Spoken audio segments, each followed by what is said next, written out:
सबको जय यीशु की। प्रभु क्रिस्त में प्यारे भाइयों बहनों, नवजीवन का संदेश शीर्षक के अंतर्गत ईश्वर का वचन सुनने के लिए, उसकी व्याख्या करते हुए, उसको समझते हुए, उसका अनुसरण करने के लिए मैं आप सभी लोगों का हार्दिक स्वागत करता हूं। आज जुलाई की 7 तारीख है, शुक्रवार है, और आज के दिन में हम लोग विशेष रूप से ईश्वर के प्रेम भरे वचनों पर इस बात को समझने के लिए हम मनन चिंतन करें, क्योंकि प्रभु कहता है मैं धर्मियों के लिए नहीं बल्कि पापियों को बुलाने के लिए, पापियों को पश्चाताप के लिए बुलाने के लिए आया हूँ। यानी कि प्रभु दया का सागर, प्रभु हम सबों पर अपनी दया दिखाता है, और वो चाहता है कि उसकी दया हम सभी ग्रहण करें, प्राप्त करें, और पश्चाताप करते हुए एक क्रिस्तिया, सुंदर क्रिस्तिया, पवित्र जीवन हम सभी बिताएं। इस बात के लिए आज के दिन में प्रभु ने हम सबों को बुलावा दिया है। प्रभु यीशु मसीह, आज के सुसमाचार में सुनते हैं, प्रभु यीशु मसीह एक मत्ती नामक व्यक्ति के घर गए। मत्ती नामक व्यक्ति चुंगी वसूल करने वाला व्यक्ति था। वो चुंगी घर में बैठा हुआ था, और उस व्यक्ति से प्रभु ने कहा मेरे पीछे चले आओ।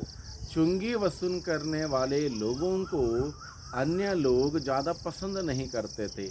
इनके बारे में लोगों का धारणा था कि ये लोगों के साथ बेईमानी करते हैं, चीटिंग करते हैं, गलत तरीके से पैसे इकट्ठा करते हैं, और अलग अलग प्रकार की गलत धारणाएं इन अन्य लोगों के मन में थी चुंगी वसूल करने वाले लोगों को लेकर।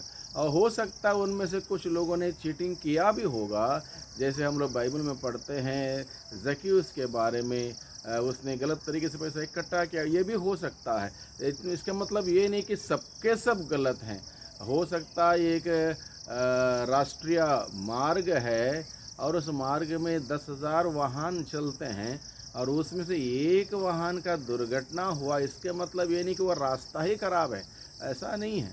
इसलिए लेकिन लोगों के मन में क्या विचार था उस ज़माने में, चुंगी घर में चुंगी वसूल करने वाले लोगों को लेकर एक नेगेटिव थिंकिंग थी, एक गलत धारणा थी। और धारणा क्या थी, ये गलत लोग हैं, पापी लोग हैं, लोगों को साथ बेईमानी करने वाले हैं, चीटिंग करने वाले हैं, इसलिए कोई उनके साथ मिलना, बैठना, उठना, जाना, आना पसंद नहीं कर सकता था। और ऐसी धारणा से, ऐसी मानसिकता से लोग व्यवहार करते थे चुंगी वसूल करने वाले लोगों के साथ। अब यहाँ पर हम देखते हैं मत्ती नामक व्यक्ति जो चुंगी घर में बैठा हुआ था, निश्चित रूप से चुंगी वसूल करने का उसका काम था। और प्रभु यीशु उस व्यक्ति को क्या कहता है, मेरे पीछे चले आओ। प्रभु बाहरी सुंदरता नहीं देखता है, तुम्हारे डिग्री नहीं देखता है, तुम्हारे क्वालिफिकेशन नहीं देखता है, तुम्हारे हाव भाव नहीं देखता है, कितना तुम क्या इन्फ्लुएंशियल व्यक्ति हो ये नहीं देखता है। प्रभु हमेशा इंसान का दिल देखता है, इंसान का मन देखता है, कितना पवित्र है, कितना साफ सुथरा है, ये बात ईश्वर देखता है। और व्यक्ति ईश्वर के कार्य करने के लिए कितना वो अपने आप को समर्पित कर सकता है, कितना वो तत्पर है, इन सभी बातों को प्रभु देखता है। इसलिए प्रभु ने मत्ती नामक व्यक्ति को, जो चुंगी घर में बैठकर चुंगी वसूल किया करता था, उस व्यक्ति से कहा मेरे पीछे चले आओ। निश्चित रूप से मत्ती नामक व्यक्ति के लिए आश्चर्य की बात रही होगी, क्योंकि ये बहुत बड़ा सौभाग्य की बात है। प्रभु यीशु के द्वारा बुलाया जाना, मेरे पीछे चले आओ, ये बुलाया जाना बहुत बड़ी एक सौभाग्य की बात है जो इसको समझता है। भाइयों बहनों, हम सबों को भी प्रभु यीशु ने चुना है उसका अनुसरण करने के लिए। प्रभु यीशु का अनुसरण करने के लिए बुलाए जाना हम सबों के लिए बहुत ही बड़ी मान सम्मान और सौभाग्य की बात है। हम यूं ही नहीं हैं, हम ये नहीं कह सकते हम ईसाई घर में पैदा हुए इसलिए हम ईसाई हैं, नहीं हैं। यह प्रभु की योजना है कि हम आज के समाज में, आज के इस युग में, आज के इस दुनिया में जहाँ भी हम रहते हैं, कार्य करते हैं, काम करते हैं, मेहनत करते हैं, परिश्रम करते हैं, जहाँ हम रहते हैं वहाँ हम यीशु के प्रतिनिधि बनकर रहें, यीशु के अनुयायी बन के रहें, यीशु का शिष्य बन के रहें।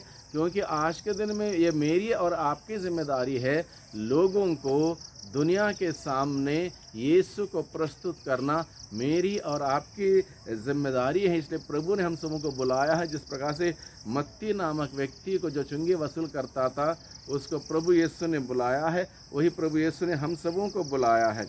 और वह उठकर उनके पीछे हो लिया। उसने कोई एक्सक्यूज़ नहीं मांगा, किसी प्रकार से उसने क्या बोलते हैं, बहाने नहीं किए, बल्कि वो तुरंत उठकर प्रभु के पीछे हो लिया। जो व्यक्ति पैसों का लेन देन करता है, उसको वो काम का छोड़ना, पैसों को छोड़ना और सब कुछ त्याग कर यीशु के पीछे चले जाना भी उतना आसान नहीं है। अपने आप में एक वरदान है उस व्यक्ति के लिए, और हम सबों के लिए भी आज के दिन में एक वरदान है प्रभु का अनुसरण करने के लिए। प्रभु ने ये वरदान हम सबों को दिया है। एक दिन यीशु अपने शिष्यों के साथ मत्ती के घर में भोजन पर बैठे। अब देखिए, प्रभु जब रिश्ता जोड़ता है, रिश्ता कैसे रिश्ता जोड़ता है, बहुत ही गहरा आत्मीयता का रिश्ता जोड़ता है। देखो, भोजन पर हम लोग किसी को ना ही बुलाते हैं, ना ही किसी के घर में यूं ही जाके हम भोजन पर बैठ सकते हैं।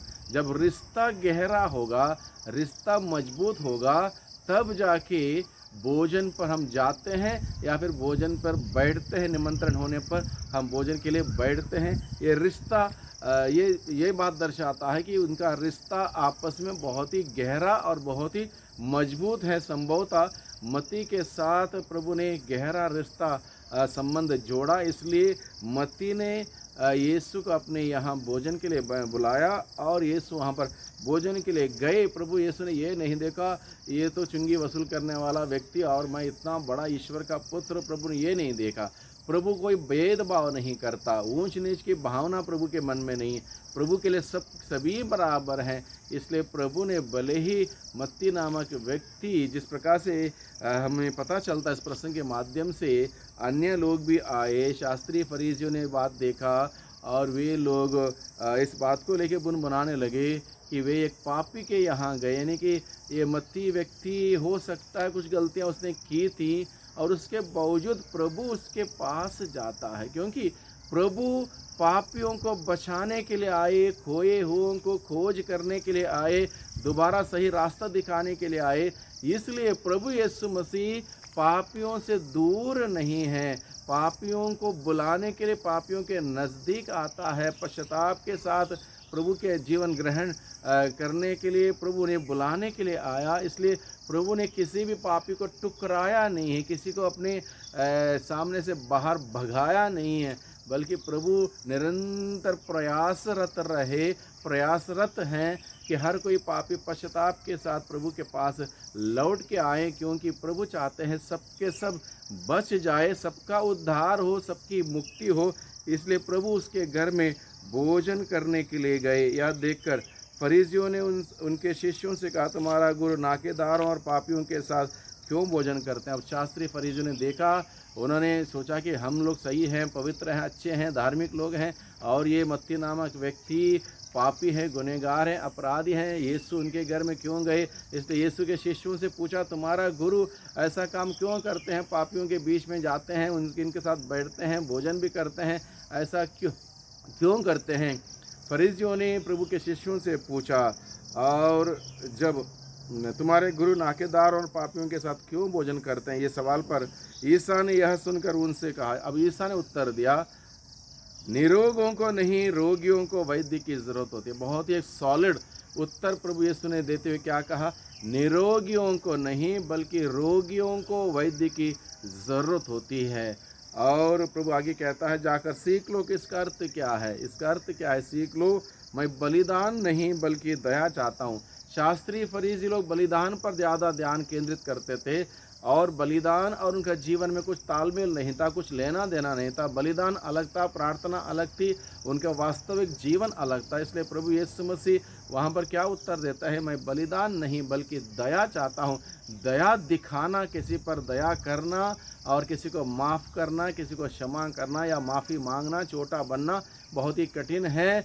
बलिदान चढ़ाना बहुत आसान है। गए और 1 घंटा प्रार्थना की या बलिदान चढ़ाया और वापस अपने घर गए और वहाँ पर कोई परिवर्तन नहीं हुआ, गए और रीति रिवाज पूरा किया, ऑब्लिगेशन पूरा किया, किसी प्रकार का परिवर्तन वहाँ पर नहीं हुआ, तो उस बलिदान का क्या तात्पर्य रहा, क्या अर्थ रहा? कोई फ़ायदा नहीं। इसलिए प्रभु क्या कहता है, हर बलिदान हमारे प्रैक्टिकल जीवन में, हर बलिदान का असर आना चाहिए। जब तक हमारे प्रैक्टिकल जीवन में हमारे प्रार्थना का, हमारे मिस्सा बलिदान का, हमारे डिवोशन में भाग लेने का, सिंगाई प्रार्थना में भाग लेने का असर हमारे जीवन में नहीं आता, ईश्वर का वचन को पढ़ने का, प्रार्थना करने का असर हमारे जीवन में नहीं आता, तब तक वो बलिदान केवल क्रिया बन के रहेगी, उसमें कोई फ़ायदा नहीं होगा। इसलिए प्रभु ने कहा, मैं बलिदान नहीं बल्कि दया चाहता हूँ। यानी कि प्रभु क्या कहता है, मैं तुम्हारे जीवन में उस पवित्रता को आता हुआ देखना चाहता हूँ, उस बलिदान का असर तुम्हारे जीवन में देखना चाहता हूँ, प्रभु ये कहता है। और आगे प्रभु क्या कहता है, मैं धर्मियों के लिए नहीं बल्कि पापियों के लिए बुलाने आया हूँ। इसका मतलब ये नहीं कि प्रभु को धर्मी लोग पसंद नहीं है। इस शास्त्री फरीसी के भांति, फरीसी लोगों के तरह के धर्मी प्रभु को पसंद नहीं, क्योंकि वो धार्मिकता का ढिंढोरा पिटवाते थे। धार्मिक लोग के अपने आप को जताते, अपना सीना चौड़ा करते थे, दूसरों को नीचे गिराते थे, दूसरों पर उंगली उठाते थे। ऐसे धार्मिक लोग प्रभु को पसंद नहीं। इसलिए प्रभु ने कहा, मैं ऐसे धार्मिक लोगों के लिए नहीं आया हूँ, बल्कि मैं वैसे पापियों के लिए आया हूँ जो हमेशा प्रभु के मार्ग पर आने के लिए तत्पर है, पश्चाताप करने के लिए तैयार है और एक नया जीवन की शुरुआत करने के लिए तैयार है। मैं वैसे पापियों को बुलाने के लिए आया हूँ। प्रभु आज के दिन में इस महान बात को हम सबों के सम्मुख रखता है। भाइयों बहनों, प्रभु ने हम सबों को आज के दिन में फिर एक बार बुलावा दिया है, निमंत्रण दिया है, क्योंकि हम सब के सब पापी हैं। हम बड़ी विनम्रता से प्रभु के पास जाएं, शास्त्री फरीसियों के भांति नहीं, अपने आप को धार्मिक मानते हुए नहीं, बल्कि अपने आप को पापी मानते हुए ये इस बात का एक प्रार्थना के साथ, प्रभु मैं पापी हूँ, मुझे आपकी ज़रूरत है, विनम्रता से पश्चाताप के साथ प्रभु के पास जाएं और प्रभु निश्चित रूप से कहेगा, मैं तुम्हारी खोज करते हुए इस धरती पर आया हूँ, तुम मेरे पास पश्चाताप के साथ लौट के आओ और मैं तुमको बहुतायत का जीवन दूंगा। प्रभु यही कहेगा। इसलिए भाइयों बहनों, आइए आज के दिन में हम लोग प्रार्थना करें। सर्वशक्तिमान पिता परमेश्वर, धन्यवाद देते हैं आज के दिन के लिए, आज के वचनों के लिए। वचनों के द्वारा प्रभु आपने फिर एक बार हम सबों को आपके नज़दीक, आपके पास बुलाया है। ईमानदारी के साथ, सच्चे पश्चाताप के साथ एक पवित्र जीवन बिताने के लिए आपने हमें बुलाया। हम आपको धन्यवाद देते हैं प्यारे प्रभु, जो आपके बुलावे के अनुसार, वचन के अनुसार जीवन बिताने के लिए हम सबों को सिखाइए, शक्ति सामर्थ्य प्रदान कीजिए। हम दुर्बल हैं, कमी कमजोरी से भरे हुए लोग हैं। अपने आत्मा के द्वारा प्रभु हमारी अगुवाई कीजिए, जिससे कि आपके बताए हुए मार्ग पर हम सभी चलते हुए आपके नाम की महिमा कर सकें। दुआ करते हैं उद्धारकर्ता यीशु मसीह के नाम से, आमीन।